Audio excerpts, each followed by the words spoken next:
You think Kit was raped? I think it's a possibility.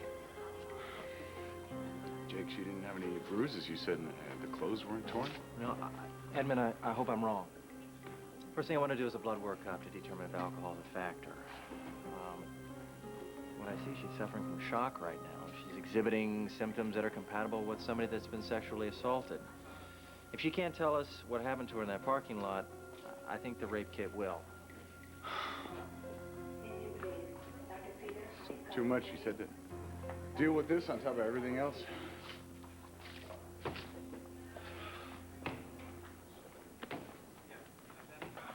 How do we proceed? I want to call in a female colleague, a friend of mine, to do a consult. She'll do a full examination of Kid, collect some samples. If she was raped? If. Yeah. Jake, I want to talk to her, okay? I want to talk to her first. I need to. If she can talk to me, then maybe she won't have to be humiliated by all these strangers probing her, okay? You know okay. All right? I just, maybe if she wasn't raped, there's a chance. I hope you get through to her. Otherwise, I'm gonna have to proceed with a rape kit, and time is a factor.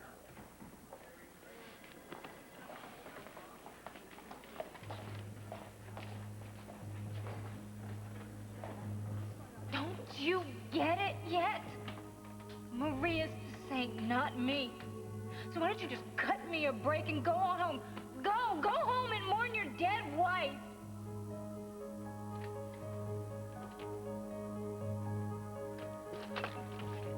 You pick these up when you're sober.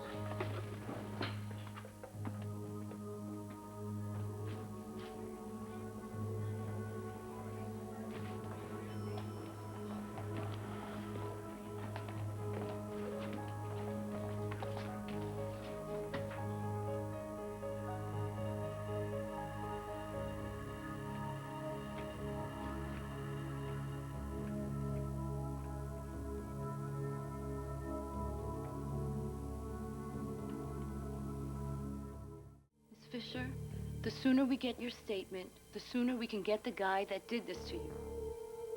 Can you remember anything about him? Can you describe him at all, anything at all? How tall he was or what he was wearing? Did you see him? Did he grab you from behind? Did he have a weapon?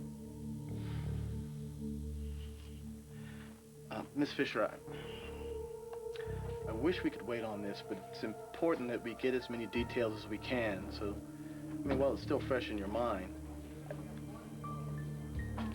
Look, if you would feel more comfortable talking to Officer Snyder in private, I'd be more than happy to step outside. Maybe she'd talk to me. Oh, Brooke. Hi. Hi, did the hospital call you? I'm glad. Are you a relative? No, see, Brooke volunteers at a rape crisis center, and she also runs a women's shelter. Of course, Miss English. She's not speaking at all. She's probably in shock. Would it be okay if I just had a couple minutes alone with her? Yeah. That's great. We'll wait outside. Okay.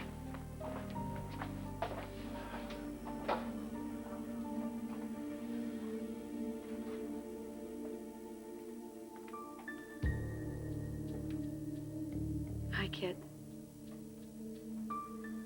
I'm Brooke English. We met that night at the Valley Inn. I'm a good friend of Edmund Gray's. I'm also a business partner with him at Tempo. He called me. He's very worried about you.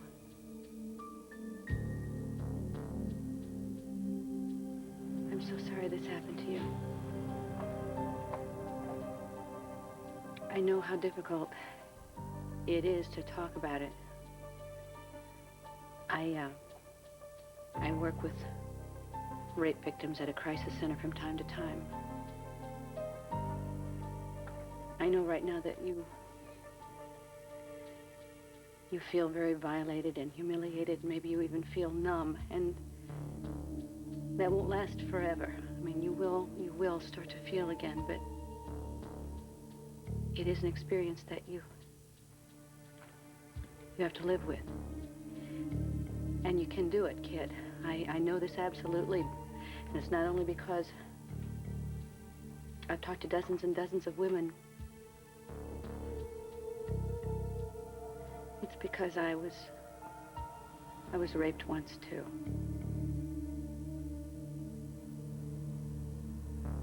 Jake, thanks a lot for rushing the lab. Sure, no problem. I'll sit on those guys till we get some results. We're lucky it was a slow night. I appreciate it. Again, Okay, sure. all my thanks.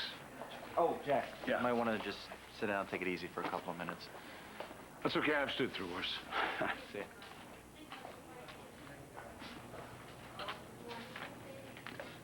What are you doing here, huh? You hanging around, making sure she's not a threat to you anymore? Edmund, You know, I'm sorry that she just is in violation of your court restraining order by being so close, but she won't do any harm to you, okay? Next to you, she can't do anything.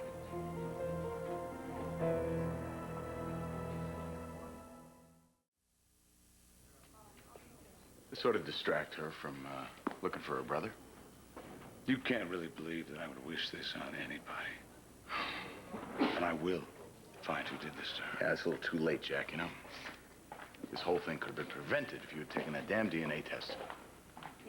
So this is my fault. Why do you think she was at the bar?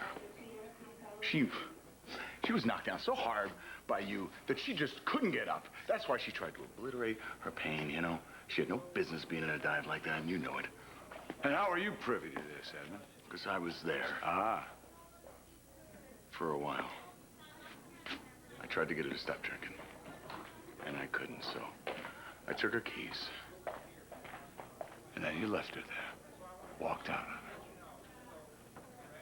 Yeah, I did. Yeah, I did. Yeah, she's been used to that. Being abandoned, being walked out on. The Montgomerys, the Fishers, you, and now me. You can talk about this, Kit. You're stronger than you think. And I know it seems too difficult to do right now, but you'll feel better if you begin to release some of the pain. When this happened to me, Kit, I wanted to blot the whole thing out. I wanted to forget this guy ever existed. I didn't want to remember his face. I didn't want to remember what he smelled like. And even if I hadn't known him, there was no way I was ever going to erase that memory. I had to live with it. And sooner or later, you will too. And that's the most important thing that I want you to know, is that you can survive this. But you will begin to heal faster if you do something. Because that man took a part of you, and you can reclaim it by making him pay for this terrible thing he did. Kid, if you just help the police, please, tell them what you know about this guy, and put this animal behind bars where he belongs.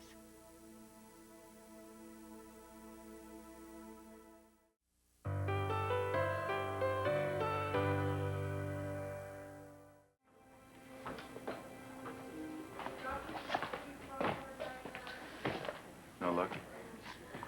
I couldn't get through to her, I'm sorry. Thanks for trying. maybe I should try again. I think she's retreated, Jack. I just think it's going to take some time.